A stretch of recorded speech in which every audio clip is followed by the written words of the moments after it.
Hello, Sagittarius. So, this is your quick oracle reading. Currently, nandito tayo ngayon sa Burnham Park in Baguio. Check natin sinong deity mo. So, your deity is Athena. You know what, Sagittarius? If you need to fight a battle, go.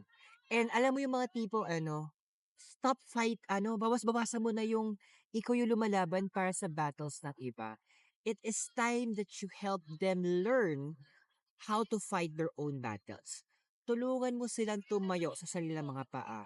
Hindi yung ikaw yung gagawa ng gera or ikaw yung gagawa ng laban para sa kanila. They also need to learn paano mag-fend para sa sarili nila. Well, but at the same time, you will be more of a coach sa kanila.